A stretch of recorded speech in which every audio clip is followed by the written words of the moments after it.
Hello, Abnormals. Welcome back to the Ministry of Abnormality. I am your host, O Abnormal, and today we're going to talk about why do we feel like failures? Okay, so let's get to it. What do I mean by feeling like failure or feeling like a failure? Well, have you ever felt like you're not where you're supposed to be? That your career is not at the point you think it should be. That you haven't accomplished the things you feel like you should have accomplished by now. You know, you've worked or you've done whatever it is you do and you're just not quite there and you feel like you should be, but you're not. So you feel like a failure. It's not an overwhelming kind of can't get up in the morning kind of feeling. And by the way, if you are, in fact, feeling like such a failure that you can barely get enough strength to get up in the morning, or something similar to that, please go get professional help.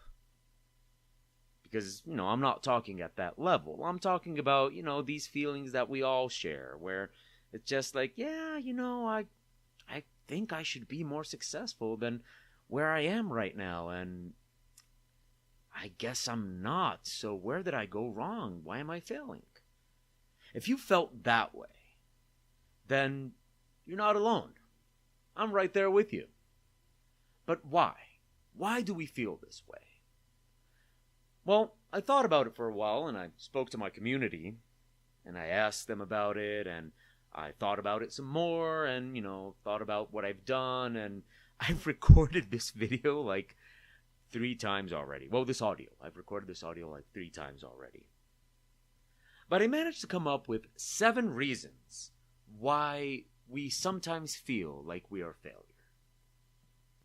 So here we go. Reason number 1. You're playing on easy mode. Now, think about it. Just this past week, I decided to play XCOM Enemy Unknown. Maybe some of you know that game, maybe some of you don't. It's like a kind of strategy game. I don't really know how to define it. You coordinate a group of soldiers that go and attack aliens. It's a lot of fun. But it's kind of difficult. I don't know. I mean, it is... Strategy games are difficult for me, okay? I'm good at some other type of games.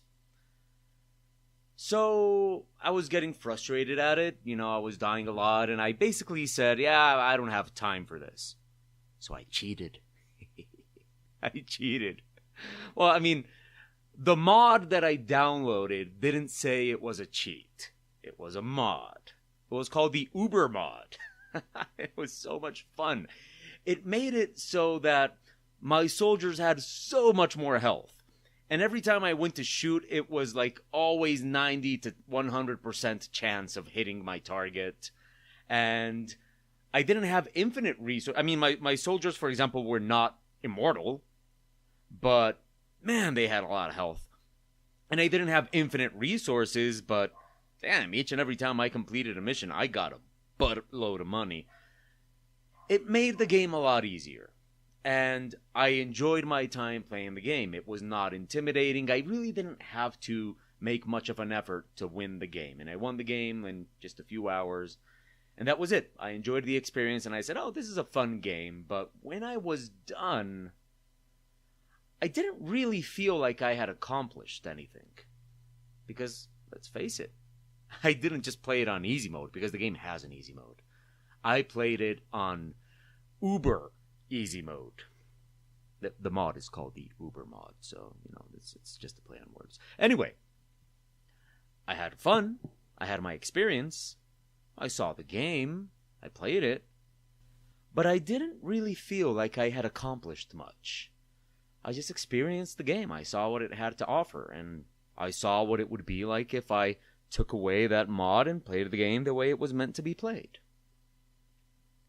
Are you making your art on easy mode?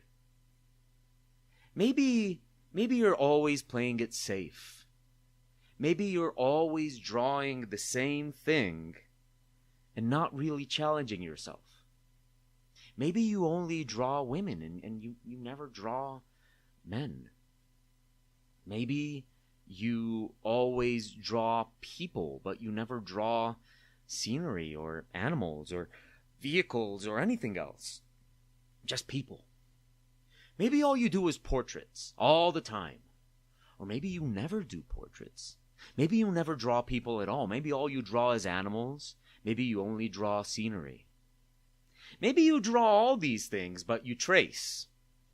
Yeah, when you do anatomy, it looks ugly, so now you trace.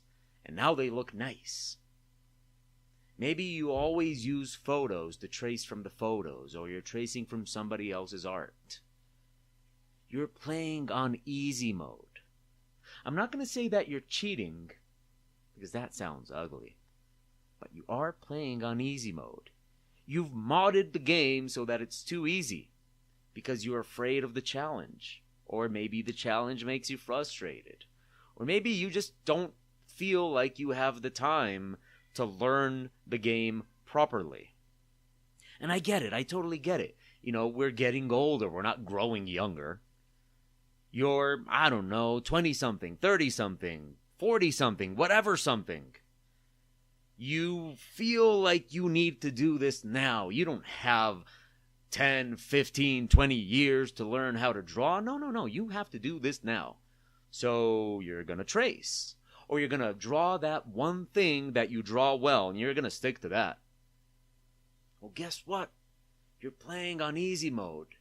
And while you're still playing and you're still experiencing the game, it's not going to be that satisfactory. Now, just to get some gamer cred back, I did play XCOM modded to hell to make it easy. But I'm a Dark Souls kind of guy. I love Dark Souls. And Dark Souls is what I play. And I play it the way it's meant to be played.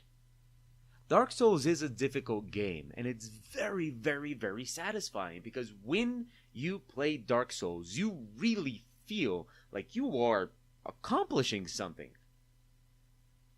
To win Dark Souls, to finish Dark Souls, is kind of like, it's being part of a special club. I am a group of select people that finished Dark Souls. There's not many people that have done that. I was seeing the other day a video. It's a little bit old. It's a couple of years old, but no, actually it's maybe a year old or something, where they were saying that only 20% of people or 30% of people that have played Dark Souls 3 have finished it. Only 11% of people that have played Dark Souls 1 have finished it. I think the percentage for Dark Souls 2 is 20% or something like that. I don't remember the exact numbers, but the thing is, I'm part of that group. I played Dark Souls and I finished it. That is an accomplishment. A lot of people say that if you gave Dark Souls an easy mode, it wouldn't take away anything from the game. Why can't Dark Souls have an easy mode? It makes it more accessible. Look, I know this doesn't go with a lot of values on the internet that people champion lately, and I don't want to be against those values, because I'm not. I believe in inclusiveness, and I believe in equality and all those kind of things. But dude, nobody wants to be a part of a club that anybody can be a part of. Why would I want to, why would I feel proud of finishing a game that anybody can finish?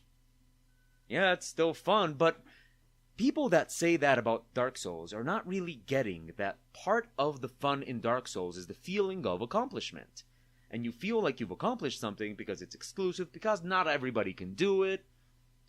I always tell my students, if it were easy, everybody would do it. But who would want to? So, are you playing your art on easy mode? Are you always playing it safe? Are you never venturing outside of your comfort zone? Are you never drawing anything different? Are you tracing? Are you cheating? Take away the training wheels. Give yourself a challenge. You might make a little bit, maybe your images will be a little bit worse for a while, but I guarantee in the long run, you're going to feel like you're accomplishing something. Number 2. I said that. That is my YouTube list voice. Number 2. No, I won't do that anymore. That's annoying. Anyway, you're not applying your skills. Yeah, number two is that you're not applying your skills. We learn stuff. Well, I mean, okay, first of all, if you're not learning anything new, then maybe that's your problem. You're not learning anything new. But let's say that you are, like most artists should be, you're learning new things, you're looking up new ways to do things and all that kind of stuff. Then why aren't you doing it? Why aren't you applying that? Every now and then, I get people that go like, yeah, I study anatomy a lot. But then I look at their work, like, well, where's the anatomy? If you're learning anatomy, if you're learning perspective, if you're learning lighting, if you're learning all these things, why aren't you applying it? Why aren't you practicing? Why aren't you trying out the new skills that you've acquired? And while we're there, why aren't you using the skills that you already have? Nobody is 100% unskilled. Like, nobody has zero skill. We all know how to do some things. Why aren't you applying that? Now, I do realize that I just said that you're staying in your comfort zone and you're staying with what you know how to do, but you'd be surprised at how many people have unused knowledge and unused skill just lying there doing nothing. You're learning new things, you're seeing tutorials, you're reading documents about how to do this and that, but at the end of the day, you're not creating anything with that. You're not doing anything with that knowledge. So you're not feeling like you're advancing. So number two, you are gathering skills. You're hoarding skills and knowledge, but you're not applying it. You're not using it in what you do. That was a simple one. Number three, you're comparing yourself to others. Now this one you've probably heard before, because we hear this all the time. Don't compare yourself to others. Don't compare yourself to others. But it's true. Comparing yourself to others is just a surefire way to feel like a failure. And it's not because everybody else is more successful than you. That's not it. It's because we all, well, I mean, maybe not all of us, but most people try to show their best face, right? For example, if you look at my portfolio, you see the images that I consider to be my best images. There are literally thousands of images that are not in my portfolio. What about those? Do you really think that every single image I draw is gold? Nope. I promise you, for every single more or less kind of good image that I make, there's like 10 of them that are just garbage. If you think that people's lives are actually the way they show them on social media, you are very mistaken. When we show our work, when we show our portfolios, when we show ourselves to the medium, we show the best we have to show.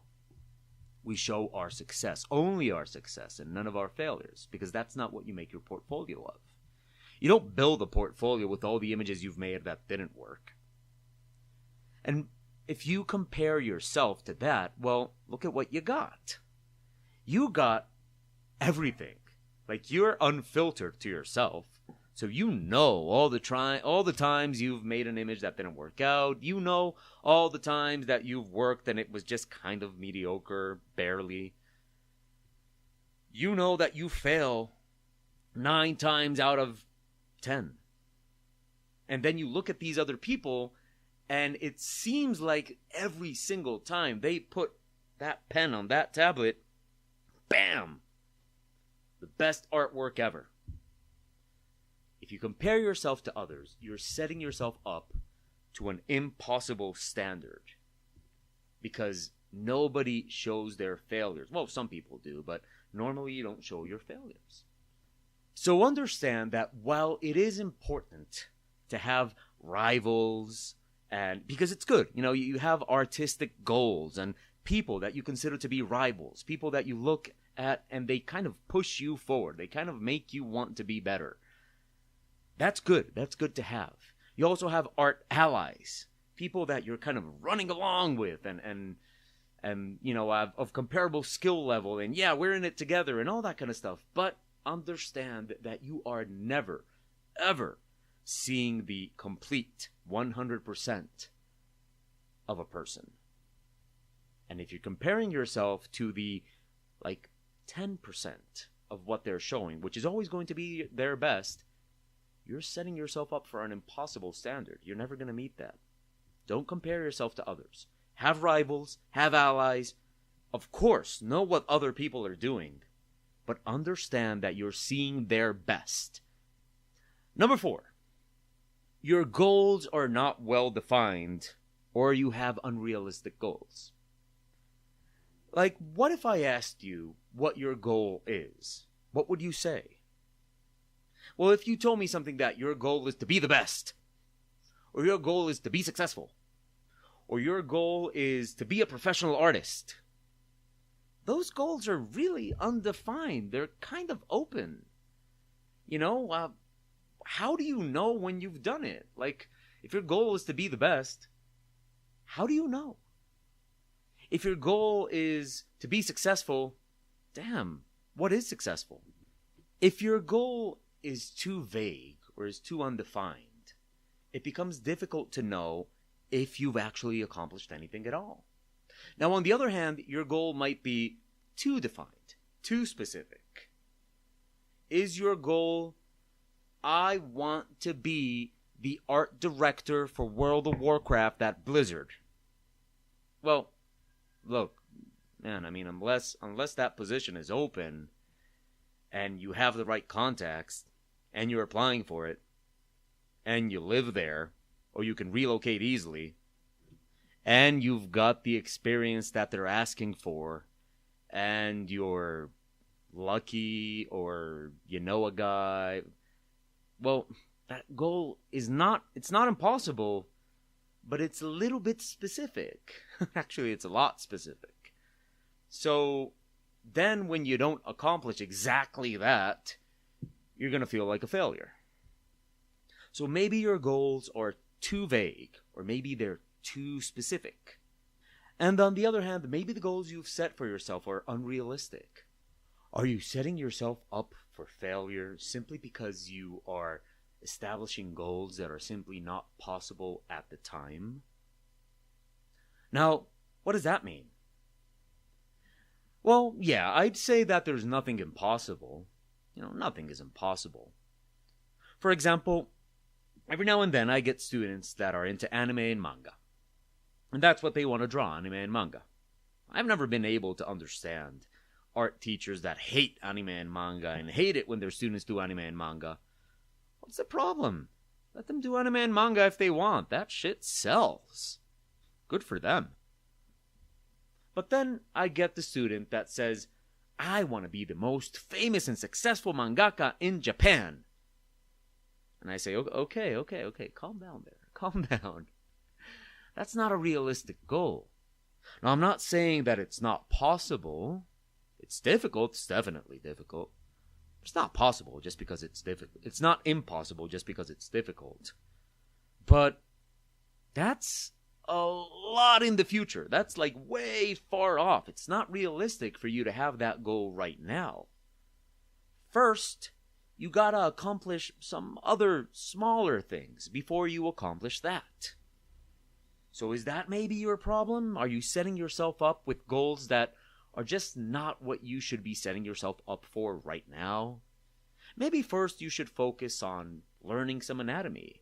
Maybe first you should do some smaller goals. Okay, I want to publish my own story first. Do you want to be the best-selling author in the world? Great, that's awesome. Have you at least written something yet? No? Okay, then maybe your goal should be write something for now, right? That would be a more realistic goal. Write and publish something. Before your goal is, I want to be the best-selling author of the world. Make your goals achievable. Now, this is difficult. This is difficult because a lot of times we have to strike that balance between actually having a goal that's going to push you, but not having a goal that is simply not attainable for the time being. So you got to organize, you got to plan, you got to think about it. It is a good idea to have an ultimate goal. Yes, I want to be the best mangaka in Japan. Okay, lay out a roadmap to there and establish some goals along the way. Take it by parts. Take it bit by bit. Each time, it's going to get bigger and bigger and bigger and bigger. But if you start right from the beginning with the biggest goal ever, you're going to get frustrated pretty fast. So make sure that your goals are actually attainable and realistic. Dream big, but understand that you have to achieve small things before you get to the big thing. Okay. Number 5. Your priorities are misaligned. If art is your main priority, if art is all you want in the world, if all you want in the world is to be the best artist, then why are you giving more importance to your rank in League of Legends? If art is the most important thing in the world, if the most important thing in the world to you is your accomplishments as an artist, then why are you giving a lot more importance and a lot more attention to going out drinking this weekend? If all you want in your life is to be a professional artist, then why does it seem like all your attention is focused on backpacking around backpacking through Europe or some shit like that?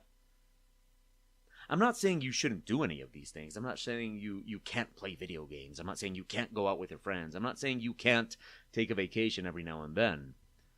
But if art is your main priority, why are you giving most of your attention to something else? Now, I understand if art is not your main priority. Maybe, I don't know, maybe you have a kid. That should be your main priority if you have a kid. Hey, and I'm saying this and I hate kids. But if you have a kid, that should be your main priority. So, yeah, I get it. The kid comes first. Maybe you have other priorities in life. But if you have other priorities other than art, then it shouldn't make you feel that bad when you're not accomplishing everything you wanted in art. What is your biggest priority? Is that okay? Great. Everything else should be secondary because everything else is secondary, literally. But if art is your main priority, then why are you letting other things take precedence over it?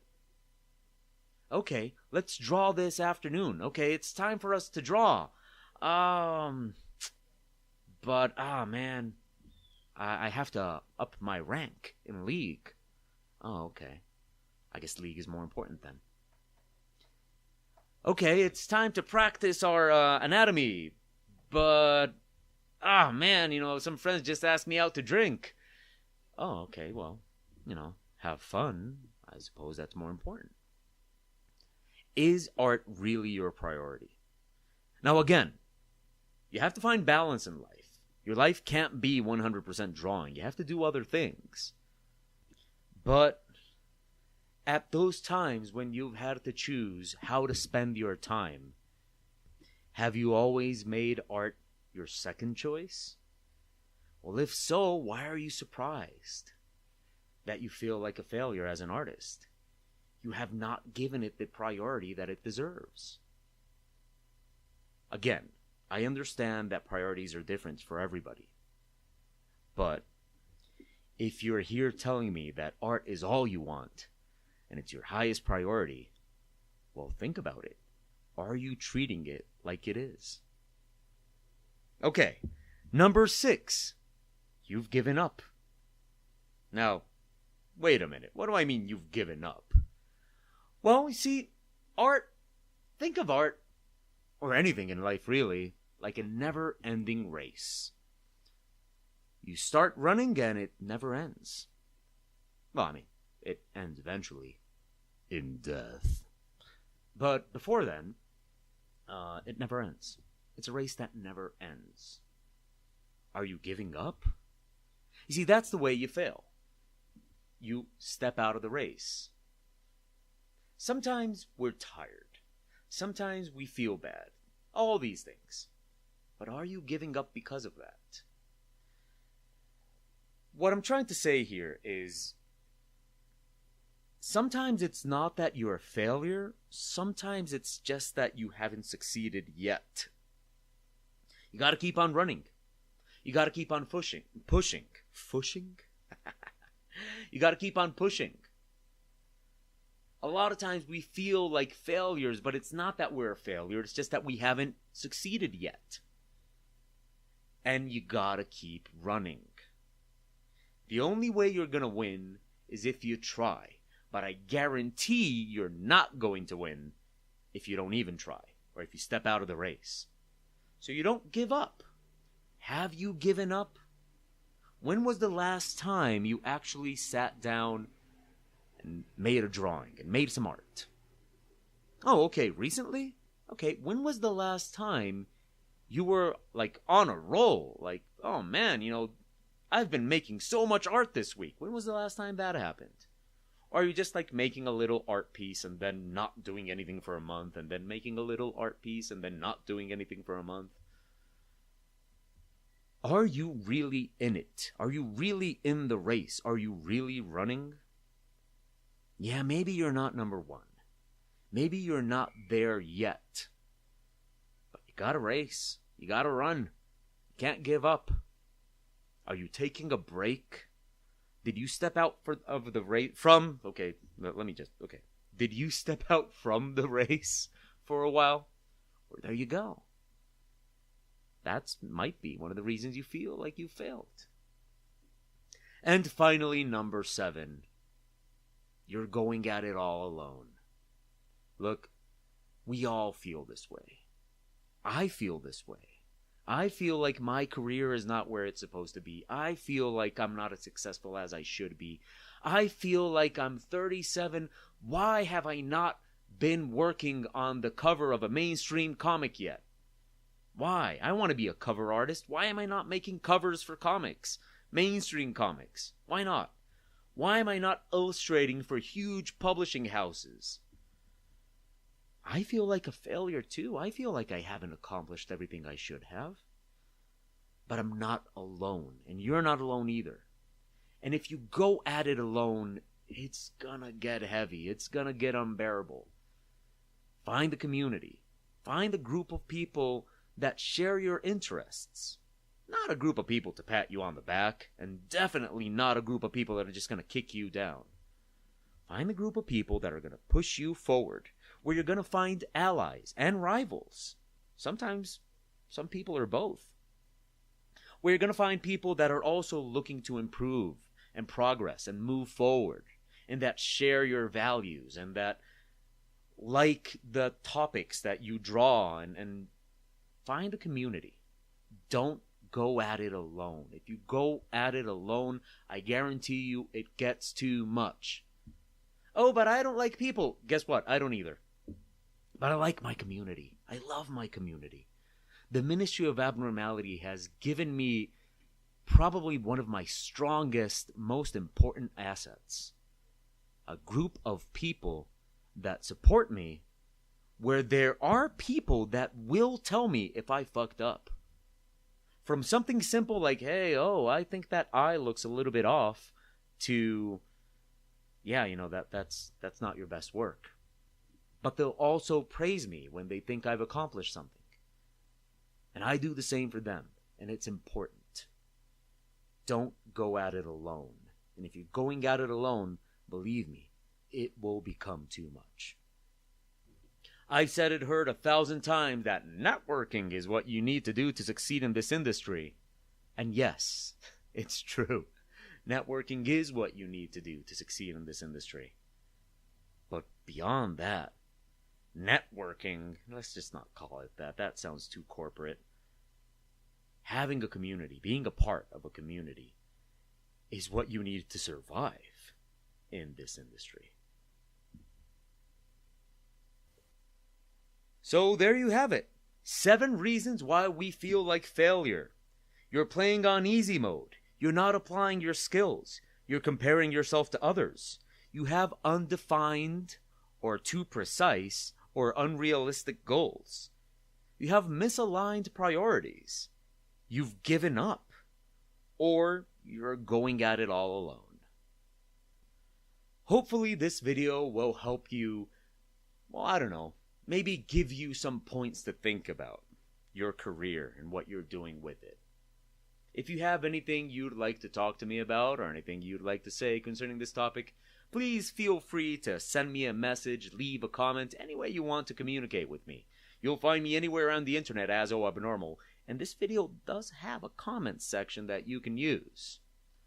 Also, that whole YouTube thing of leaving a like and subscribing and commenting and all that.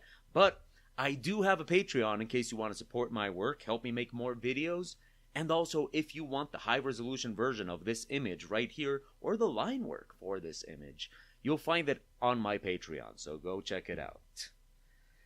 Beyond that, if you have any ideas or suggestions for future topics for future video... for topics for future videos, please be sure to let me know. I'm always looking for ideas of stuff to talk about. Until next week, I hope you enjoyed this video and I hope it was of some use. Remember, the most important one here is you're not alone. So don't go at it alone, and you're going to do just fine. Well, I hope I'm going to do just fine too. Anyway, thank you so much for watching and listening. You've been listening to the Ministry of Abnormality, and I have been your host, Abnormal.